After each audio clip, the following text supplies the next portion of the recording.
अस्सलामुअलैकुम वरहमतुल्लाहि वबरकातुहू।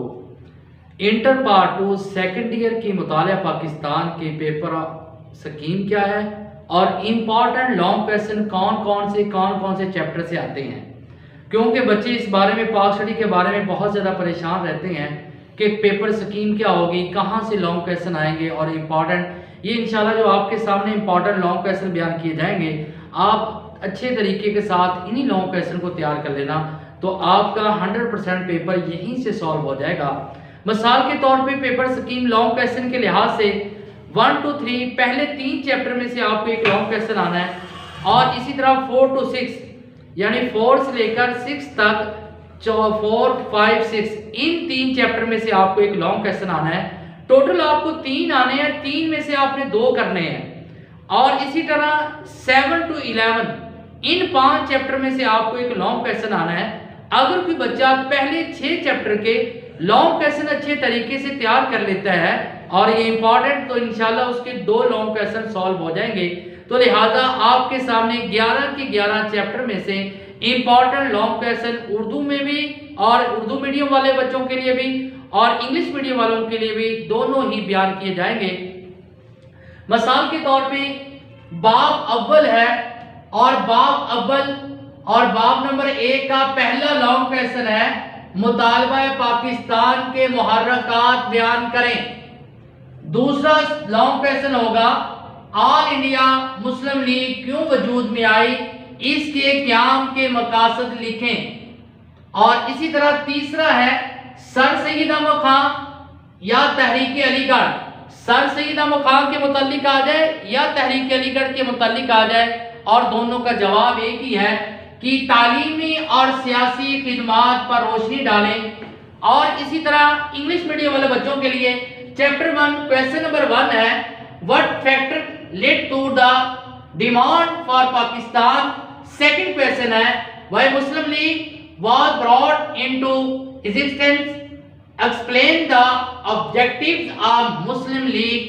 सेम इसी तरह तीसरा क्वेश्चन है discuss the educational and political services of sir Syed Ahmad Khan. ये पहले चैप्टर में से 3 लॉन्ग क्वेश्चन इंपॉर्टेंट है और बाब नंबर 2 में से एक ही सवाल इंपॉर्टेंट है पाकिस्तान की कोई सी 6 इब्तदाई मुश्किलात बयान करें। चैप्टर 2 में से है और चैप्टर 2 का सवाल एक ही है what were the early problem faced by the country after it's creation, explain any 6 of them. कि कोई सी 6 एक्सप्लेन करनी है, कोई सी 6 आपने बयान करनी है। और इसी तरह बाब नंबर 3 में से सवाल नंबर 1 है पाकिस्तान के महल्ली वकू की अहमियत बयान कीजिए और सवाल नंबर 2 है आबो हवा के लिहाज से पाकिस्तान को कितने हिस्सों में तकसीम किया जाता है, हर हिस्से की तफसील बयान करें। और इसी तरह इंग्लिश में chapter 3 discuss the importance of location of Pakistan in the region. Second question है in how many temporal zone Pakistan can be divided, explain each one. हर एक को बयान करना होगा। और इसी तरह चैप्टर 4 में से लॉन्ग क्वेश्चन जो है सवाल नंबर 1 है 1973 के दस्तूर की इस्लामी दफात का जायजा लें। सेकंड लॉन्ग क्वेश्चन है पाकिस्तान में नफाज इस्लाम के लिए की गई कोशिशों का जिक्र करें। थर्ड लॉन्ग क्वेश्चन है शहरियों के कोई से 10 माशरती हकूक बयान करें। सेम इसी तरह इंग्लिश में चैप्टर 4 की अगर हम बात करते हैं right down the Islamic provision और of constitution of 1973। Second long question है डिस्कस बयान का the process of Islamization of Pakistan. Third long question है discuss any 10 civil right of citizen. Same इसी तरह पांचवा बाब नंबर 5 और इसका सवाल नंबर 1 है मजलिस शूरा के फराइज और वफाकी इंतजामिया के ढांचे की वजाहत करें। सवाल नंबर 2 है अच्छा निज़ाम हुकूमत की 10 खसूसियात बयान करें। और तीसरा लॉन्ग क्वेश्चन है हजरत उमर फारूक रजी अल्लाह तआला अन्हु के दौर की इंतजामिया की खसूसियात बयान करें। सेम इसी तरह इंग्लिश में है discuss the function of Majlis Shura parliament and explain the structure of federal executive. Second question है discuss 10 characteristic of good governance. और इसी तरह तीसरा सवाल है what are the salient feature of administration of हजरत उमर रजी अल्लाह ताला अन्हु। चैप्टर बाब नंबर 6 का सवाल नंबर 1 है कदीम वादी सिंध की सकाफत की खसूसियात बयान करें।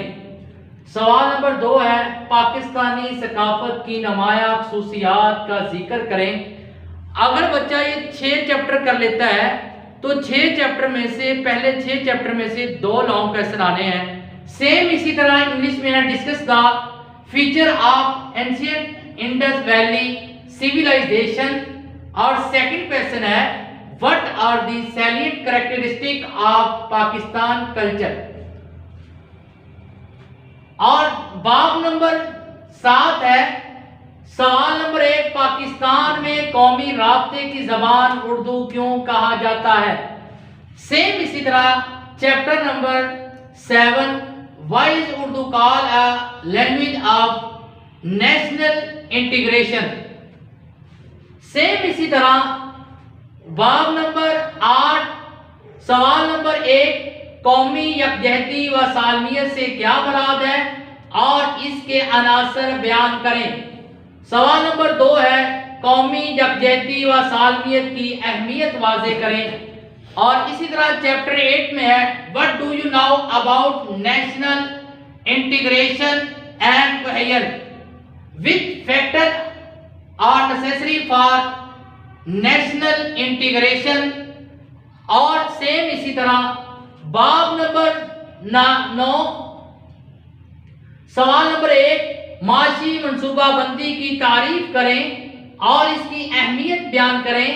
सवाल नंबर 2 है पाकिस्तान में ज़री शोबे की अहमियत और अफादियत बयान करें। सेम इसी तरह चैप्टर 9 डिफाइन और economic planning and describe its importance. Second question describe the importance and utility of agriculture sector in Pakistan. बाब नंबर 10 जो है उसमें से लॉन्ग क्वेश्चन नहीं आता, एक आधा शॉर्ट आ जाता है, एमसीक्यूज आ जाता है। और बाब नंबर 11 खारजा पॉलिसी से क्या मुराद है, पाकिस्तान की खारजा पॉलिसी के बुनियादी असूलों की वजाहत करें। सवाल नंबर 2 है पाकिस्तान की खारजा पॉलिसी के मकासद और तश्कील के जराए बयान करें। सेम इसी तरह इंग्लिश में भी लिख दिया गया है कि पाकिस्तान के लिए और इंटीग्रेशन और इसके अलावा चैप्टर 11 के लॉन्ग क्वेश्चन आपके सामने हैं। और 11 की 11 चैप्टर के अगर कोई बच्चा ये लॉन्ग क्वेश्चन कर लेता है तो अच्छे तरीके के साथ अपना पेपर सॉल्व कर सकता है। तो लिहाजा अब इंशाल्लाह आपके सामने कोशिश होगी कि इन लॉन्ग क्वेश्चन को भी हेडिंग के साथ वस्सलाम। बस बंद कर दो।